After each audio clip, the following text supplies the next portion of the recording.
So I'm gonna go back about 6 months in this video. Um, but as of right now, this is where I'm at. 2 days ago, I had knee surgery. It was supposed to be minor and quick, and turns out it's going to be 6 months or so of recovery. Um, but anyway, so this whole adventure started about 6 months ago. I went out to California to a Bo Eason event. It was like a storytelling event, and I learned how to tell my story, um, which was kind of cool. I've been a victim of stage fright my whole life, and I'm very uncomfortable on stage and in front of camera, stuff like that.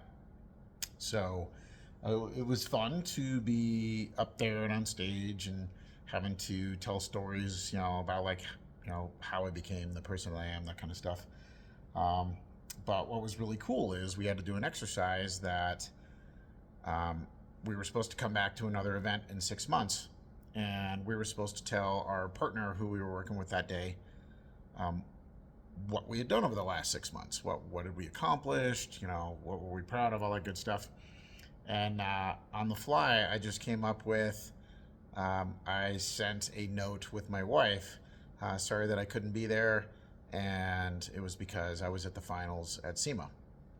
So that kind of started the ball rolling. I race in the Optima Streetcar Challenge. I race a 1964 Acadian Invader station wagon, and it's a very unorthodox car to be road racing and autocrossing. It's not very aerodynamic. It's kind of a brick. It's got the roof rack still on it, and it's just a really fun car to autocross and road race. I like having unique stuff. Um, so I went to my first Optima streetcar race of the season in, I think it was May, June, somewhere in there at Road America in Wisconsin. Um, and I did pretty well. I did better than normal.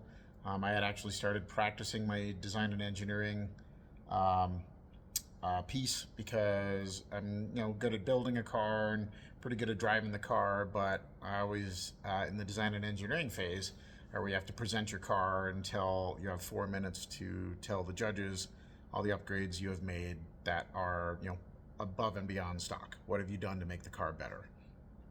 They don't want any fluff. They don't want any of that stuff. They just want to know why is it better than stock. So I worked on that, and I usually come in the bottom quarter in design and engineering. And this time I came in, I think it was like 10th or 11th, something like that, out of the 60 or so people that were there.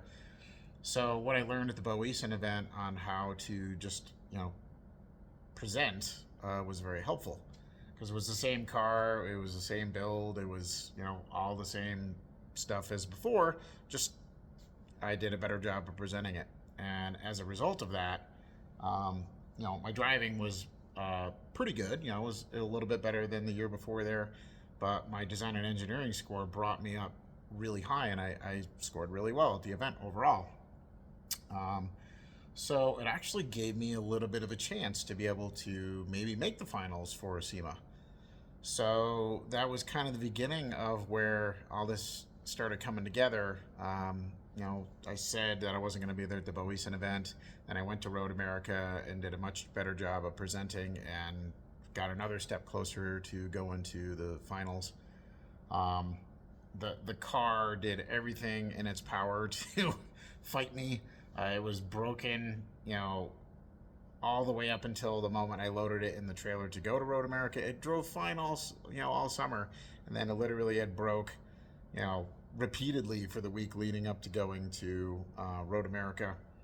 And then when I got there, it broke the very first day on the road rally section. The fuel pump exploded. Once I finally got the fuel pump swapped out after several hours being broke down on the side of the road, I stopped at the checkpoint and opened the hood to make sure there were no fuel leaks, and the friggin' hood hinge broke in half, and the hood slammed into the windshield, and ended up having to race the whole weekend with no hood and get special permission to race at Road America. Um, it was, just everything was fighting, but I just kept fixing it. And part of the reason I won is through tenacity. the car kept breaking and I just kept fixing it. And a lot of other people broke and they either chose not to fix their cars or they couldn't fix their cars. So of the like 65 people that started, only 40 some odd finished. So I was really proud of that, I fought through all that and drove the car into the trailer, with no hood, and got home and did the repairs and drove it for the rest of the summer and had a great summer of driving. And I was signed up to go to Barber in October, and last minute, about 2 weeks before going to Barber Raceway, I decided to sign up for Thunder Hill Raceway just for the hell of it. It's like, you know what? So I drove 1,500 miles to Northern California to race at Thunder Hill. Had a great time. It was a fun track. Met lots of good people out there. Lots of blind hills and stuff like that. At first, the track was a bit scary. The car, as usual, fought me right before I left. The clutch decided to start slipping, and the throwout bearing exploded. And just like Road America, I worked on it and thrashed, and got it running and got it out of there right before it was time to take off. And I drove 1,500 miles to Thunder Hill, had a great race there, and then I immediately drove 3,000 miles cross country to Birmingham, Alabama to race at Barber. I stopped off for about 24 hours here at the house on the way through. Did a quick once over of the car. Everything was good, and Barber Raceway was awesome. It was so much fun. It was like somebody who builds golf courses decided to design a racetrack. There's a beautiful sculptures everywhere, and it's immaculate everywhere, and they have this really cool museum with probably 1,000 motorcycles and a bunch of race cars. It was really fun. And I did well at Thunder Hill, but I didn't do great because the caliber of cars there was insane. There were so many SEMA level cars there. It was wild, and no one broke, which was great. But I just didn't place very well.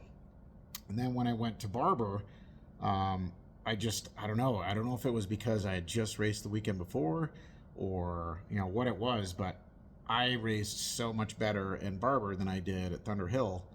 I ended up scoring really well. I placed pretty well. My design and engineering was the best I had done yet. And when I packed up and left, I knew I was just out. I was likely just out of being able to get an invite to SEMA. I had a great season. I raced Thunder Hill. The car didn't, held up really well. I raced Barber. The car held up really well. And I was very proud of how I did. And when I was maybe 12 hours into my drive home, I got a call from Optima Jim, and asked me how the car was and how the drive was going, and then he invited me to SEMA.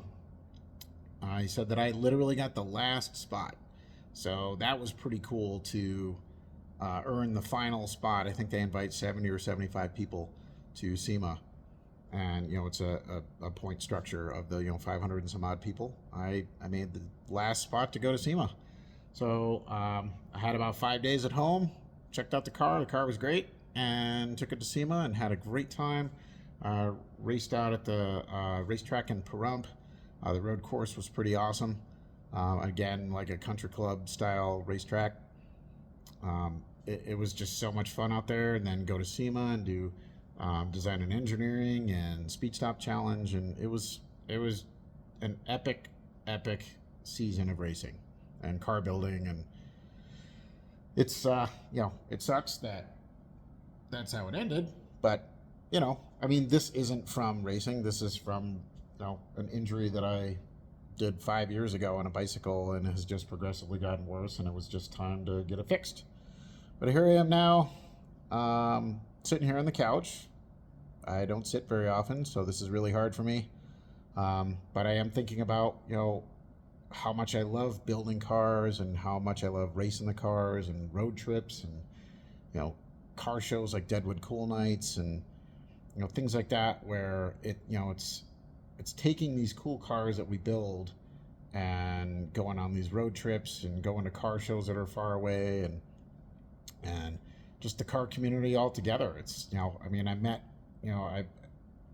cool people at both Thunderhill and at Barber, that I'm friends with now, and met some more cool people at SEMA that I had been seeing throughout the year, and I'm friends with them now, and it's like, this, it's really amazing. I love doing what I do, and I want to start sharing it with people. I've never been one for being in front of the camera, or being in the limelight. I like being the guy behind the scenes that keeps things going. But I had a really good time doing all this stuff, and I want to start sharing it with people. And I want to show people how fun it is to build these cars and road trip these cars and maybe even race these cars, like at a Good Guys Autocross or just a local track day, or Optima streetcar stuff, or whatever you want to do with them, drag race. So I'm looking forward to sharing a bunch of adventures moving forward. Obviously, I am going to be out of it for a little while in the garage, but I'm going to figure out how I want to put all this stuff together and start sharing all of it with you guys. So I look forward to it.